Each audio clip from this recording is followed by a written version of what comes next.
Hi friends, welcome back. तो video है tell of 2 PMs। देखें कौन से 2 PMs है।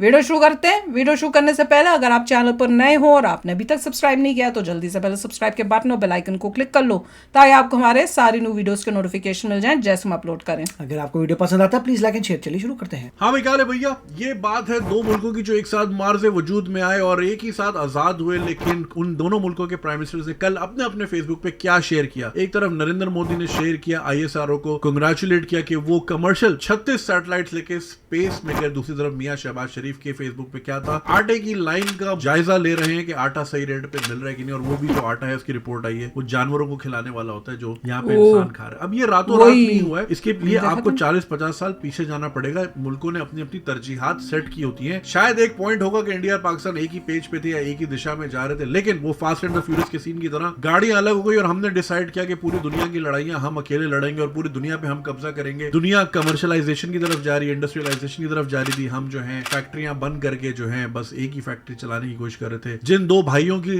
मुसलमान भाइयों की लड़ाइयां भी हमने जिम्मे ले ली कि हम लड़ लेते हैं, उनकी भी दोस्ती किसी और ने आके करा दी, खल्ली वल्ली, वो भी हमारा नलका बंद हो गया। तो भाई तरजीहात होती हैं तभी मुल्क आगे जाता है। 80s में इंडिया ने समझ लिया था, या उससे पहले से ही मिडिल क्लास पेरेंट्स को उन्होंने एम्पावर किया और मिडिल क्लास ने अपने बच्चे पढ़ाए, पेट काट काट के IIT भेजा। उसका शाखसाना आज आप देखते हैं माइक्रोसॉफ्ट, गूगल, एडोबी, हर जगह इंडियंस जो है अपनी कामयाबी का झंडा मनवा रहे हैं। चंद्रयान 2 जब 3 साल पहले क्रैश हुआ था तो पाकिस्तानियों ने तो इतनी खुशियां मनाई थी जैसे अल्हम्दुलिल्लाह हमारी तो मार्स में पहले से निश्तर कॉलोनी बनी हुई है और हम वहां पहले से ही रह रहे हैं। मैंने उस वक्त भी ये कहा था कि भाई आज फटा है कल उड़ जाएगा। जैसे इलॉन मस्क की आपने वीडियो देखी होगी ना कि वो रिवर्स लैंडिंग करते हुए उसके 30-32 उसके एक्सपेरिमेंट फेल हुए थे, लेकिन 33वें पे लैंडिंग हो गई और अब वो स्पेस टेक्नोलॉजी में दुनिया में कहां से कहां है। तो भाई कोशिश तो कम से कम कर रहे हैं। Trying and failing is better than failing to try. हम सिर्फ हवा में बातें उड़ा रहे हैं और हमारा स्पेस से जो लेना देना है वो आटे दाल चीनी की बात यहाँ आ गई कि एक रोटी से दूसरी रोटी का स्पेस बढ़ता जा रहा है। दुनिया स्पेस रेस में कहां से कहां निकल गई है। जब भी गुर्बत की बात करते हैं हमेशा कहते हैं इथोपिया हो गया मुल्क। अरे भाई अभी इथोपिया का मैंने चेक किया, उनका जो बेर है, जो उनकी करेंसी, 5 रुपए का एक बेर आता है। हम इथोपिया से भी 5 गुना पीछे चले गए, केनिया से भी 2.5 गुना पीछे हैं, अफगानिस्तान से भी पीछे हैं। तो भाई खाली ढोल सिर्फ शोर करता है और हमने सिर्फ शोर किया है पिछले 40-50 सालों में। बातें हमारी पूरी हैं, हम दुनिया में सबसे ग्रेट हैं, हमने पूरी दुनिया फतह करनी थी। पता नहीं फतह करके करना क्या था, लोड शेडिंग करनी थी वहां पे, तालीम बिल्कुल बच्चे 2 करोड़ बच्चे स्कूल से बाहर करने थे दुनिया फतह करके। करना क्या था ये गेम प्लान कभी आज तक समझाया नहीं हमें। खैर खाली ढोल ज्यादा शोर करता और हमने हमेशा शोर किया। पिछले 50 साल से अगर आप खबरें उठा लें, अखबार उठा लें, आपको वही चीजें मिलेंगी। ये 1973 का डॉन है जिसमें लिखा है कराची में डकैती और मगिंग बढ़ गई और आज भी हम वहीं के वहीं खड़े हैं। टैक्स एमनेस्टी के भी सुना कि आप कितनी कटिंग्स देखते हैं, वहीं के वहीं खड़े हैं। सियासी अदम इस्तेहकाम है। उस वक्त भी हुकूमतें गिर रही थी, आज भी हुकूमतें गिरी हुई हैं, नजरों से भी गिरी हुई हैं, काम में भी गिरी हुई हैं, परफॉर्मेंस में भी। कोई एक इंडिकेटर ऐसा नहीं है होप का। पहले कम से कम होप वाले गाने तराने बन जाते थे तो उम्मीद रहती थी, अब वो भी नहीं आते। ठीक है ना। फिर लोग मुझे एयरपोर्ट पे पकड़ कहते हैं यार आप मायूसी फैलाते हैं, बच्चों को कहते हैं पाकिस्तान से बाहर चले जाए। अरे पाकिस्तान में रहने का कोई वजह तो बताएं, कोई एक इंडिकेटर दे दे कि भाई ये एजुकेशन की पॉलिसी है। मैं मानता हूं इसको 30 से 40 साल लगेंगे। अगर आज हमने डायरेक्शन सही की 40 साल बाद रिजल्ट आएगा, मगर मुझे वो आज तो दिखाओ कि भाई हमने ये यूनिफाइड पॉलिसी बना ली, इसको कोई नहीं छेड़ेगा। जो हुकूमत आएगी इसको नहीं छेड़ सकती। या इंडस्ट्रियल पॉलिसी है, या एनवायरमेंट पॉलिसी है, या पॉपुलेशन मैनेजमेंट, कोई तो चीज बता। कोई टीवी चैनल खोल ले, हर जगह एक ही चीज चल रही है। जमान पार्क पहुंचो, इस्लामाबाद निकलो, यही चल रहा है। तीसरी कोई बात ही नहीं है। आम आदमी की जिंदगी बेहतर लाने के लिए कोई बात नहीं हो रही। 1 बिलियन को हम तरस रहे, जबकि हमारे इसकी बात कब करनी है कि एजुकेशन सिस्टम में सब रिलीजन मोहल्ले में 2 अरबपति लोग रहते हैं और आप रोडपति हैं तो, और आप फिर चौड़े भी पूरे हैं, धमकियां भी आप पूरे लगाते हैं, तो भाई बेहतर ये है कि डंडा साइड में करके बंदा थोड़ा बात कर ले कि थोड़ा यार हमें भी सिखा दें। जिंदा रहेंगे तो मुल्क होगा भाई, इंसान होंगे तो मुल्क होगा भाई। तो इंसानों को रखने के लिए थोड़ा एहतमाम करने की जरूरत है कि हम जरा बात करें, सीखें कैसे कर रहे हैं, हम भी 2-4 पैसे कमा ले, हमारी आवाम भी थोड़ी सी इज्जत की जिंदगी गुजारने लग जाए। लेकिन शायद वही वाली बात है, प्रायोरिटीज हमें ना पहले समझ आई थी ना शायद अब समझ आ रही है। कंग्रेचुलेशन टू इंडिया भाई, उनका आज स्पेस में 36 ले गया, कल को 350 ले जाएगा। क्या ही करेंगे भाई, ठीक है। जन्नत तक तो नहीं जाएगा ना, जन्नत तक तो हम जाएंगे भाई। यही कमेंट आ रहे होंगे नीचे खल्ली वल्ली। तो अफसोस होता है यार, सैड। दूसरी बात ये कि देखिए हमने इस तरह के कभी कोई ड्रामे भी नहीं बनाया ना जो इंस्पायर करे बच्चों को। आप मुझे बताएं 70 चैनलों में कोई एक साइंस का प्रोग्राम आता है इस मुल्क में? इस मुल्क का साइंस से कोई लेना देना ही नहीं है। कोई बच्चों का प्रोग्राम आता है, कोई क्विज कंपटीशन आता है, कुछ भी ले दे के एक ही आता है, वो भी रात 11 बजे आपका भाई शुरू कर रहा है, उसी में कोई 4 सवाल होते हैं, वरना उसके अलावा कुछ भी नहीं आता। ठीक है, मैं वो देख रहा था, टीवीएफ वालों ने पिक्चर्स 2013-14 में बनाया था, वो स्टार्टअप की दुनिया, स्टार्टअप का कल्चर, पिच कैसे होती है, ये कैसे होती है, वो 8-9 साल पहले वो चीज बना चुके। हमने आज तक ये बनाई नहीं, क्योंकि हमारे यहाँ कल्चर नहीं। हमारे यहाँ वही ससुर का बहू से चक्कर है, बहू देवर को देख रही है, देवर उसको देख रहा है, बस यही चीजें चल रही है हमारे यहाँ। डायनामिक्स इसी तरह की है, काम की कोई बात नहीं, ना कोई अच्छा शो आता, ना कोई अच्छी इंस्पायरिंग स्टोरी आती है, बस यही मंकी तमाशा लगा हुआ है। और उसी का शाखसाना है कि आज हम लाइनों में खड़े हुए हैं और कल लाइनों में लेटे हुए होंगे भाई, पर यही फ्यूचर है हमारा। खैर अल्लाह हामी और नासिर, लेकिन वही ना, सब चीजें अल्लाह पे भी तो नहीं छोड़नी ना। अल्लाह ने भी बोला है भाई ऊंट तुमने खुद बांधना है, हिफाजत मैं करूंगा, तो हम बांध नहीं रहे, देख रहे मौजूदा हो जाए। पिछले दिनों दोस्त का इत्तेफाक हुआ करीबी मस्जिद में, तो इमाम साहब ने कहा या अल्लाह कोई मौजूदा हो जाए पाकिस्तान में। हम मौजूदों पे बैठे हैं, मौजूदों का वेट कर रहे हैं, मौजूदों से काम नहीं चलता भाई। मौजूदा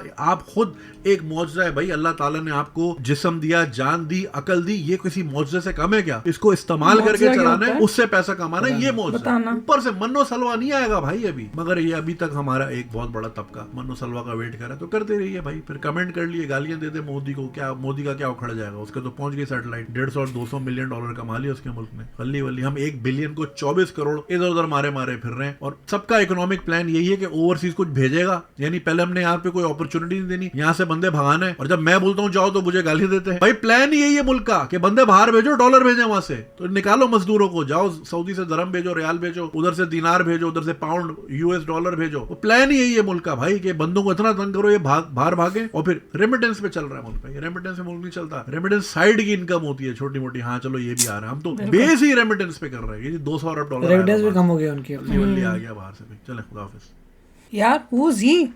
आई लाइक्ड हिम। मैं बोलूंगी कि बोला है, अपने लोगों को जगाने की कोशिश की है कि क्या कर रहे हो। मगर इसमें जो रूट कॉज था वो नहीं था एजुकेशन का, सबसे पहले वही है क्रिटिकल। अगर एजुकेशन ठीक नहीं होती तो सब गड़बड़ हो जाएगा। ये सब तो सिम्टम्स हैं जो आपको पढ़ा रहे हैं, लिखा रहे हैं, उसका सिम्टम है ये सब। अगर आप एजुकेशन ठीक नहीं करते तो आगे कुछ नहीं होगा। That is the key. बिल्कुल, क्योंकि ये सब जो बात कर रहे हैं वो ठीक है, लोग ऐसा करते हैं, लोग ऐसा लिखते हैं, ऐसा क्यों करते हैं? क्योंकि एजुकेशन ही नहीं। वही तो वो कह रहे हैं कि भैया उस एरिया में जो करना चाहिए कि लोग अब 40, अगर अभी शुरू करोगे तो 40 साल लगेंगे आपको उसका असर देखने में, पर शुरू तो करो। शुरू ही नहीं कर रहे हो। और क्या करते हो, जब बंदा सच बोल रहा है कमेंट सेक्शन में जाके आप बस वो लिखोगे, और वही दिखा रहे हैं कि तुम जो लोग हैं वहाँ, उनको फोकस है इंडिया का, और इंडिया किसी चीज़ में फेल हो जाए तो उसमें उनको खुशी मनाते हैं। उनको ये रियलाइज़ नहीं होता भैया अभी फेल हुए हैं, ट्राई तो कर रहे हैं, सक्सीड तो होंगे। फेल नहीं हुआ था, नीचे जो लैंडिंग भेजा था वो हुआ था, वो सेपरेट टॉपिक है। वो तो है, पर जैसे मतलब लोगों वहां पे जो बता रहे हैं नॉर्मल पब्लिक, उनको तो यही खुशी होती है कि इंडिया आगे ना बढ़े। अरे तुम इंडिया से कम्पीट क्यों कर रहे हो? अपना खुद मेहनत करके अपने आप अपनी कंट्री को आगे बढ़ाने की कोशिश करो। पर उनको वही है ना कि पब्लिक के अंदर इतनी हेट्रेड टूवर्ड्स इंडिया करके रखी हुई है कि उनको उसके अलावा कुछ दिखता ही नहीं है।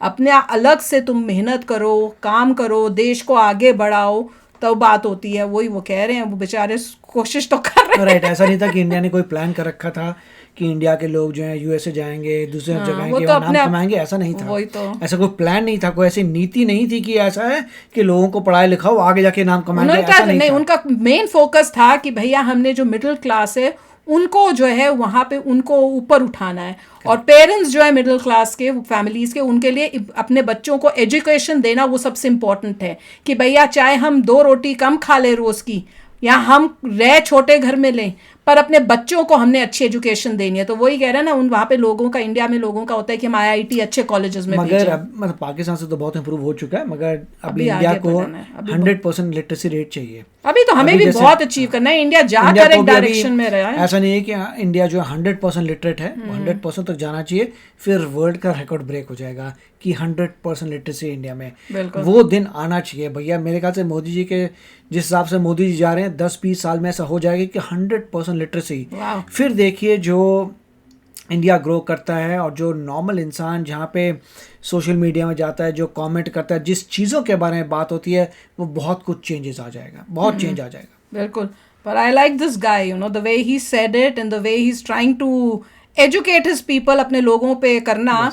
एंड लग रहा है कि इनके ऊपर इनको मुश्किलें कुछ ज़्यादा ही आ रही हैं। लोग समझने की जगह उसको गलत सेंस में लेके तो इनको हर तंग जगह कर रहे क्रिटिसिज्म हैं। आता है, ऐसे कोई बंदा ऐसा नहीं है जो इम्यून हो जिसको कोई क्रिटिसिज्म नहीं आएगा। आप कुछ भी बोलेंगे, नहीं, आपको अगर अपनी criticism तो country आते हैं, को- हर एक के अपने विचार होते हैं, तो वो तो आएगा। अगर आपको अपनी कंट्री को बढ़ाना है तो वो सच्चाई देखो और उसको ठीक करो जहाँ पे गलत हो रहा है, ताकि आप आगे बढ़ सको। नहीं तो वही कह रहे हैं, नहीं तो उठने की जगह नीचे ही जाते जाओगे, फिर क्या होगा। वो कह तो रहे अभी लाइन में खड़े होते हैं फिर लेटेंगे, जैसे वो बता रहे थे। क्रिटिसाइज उन्होंने काफी अच्छा किया है।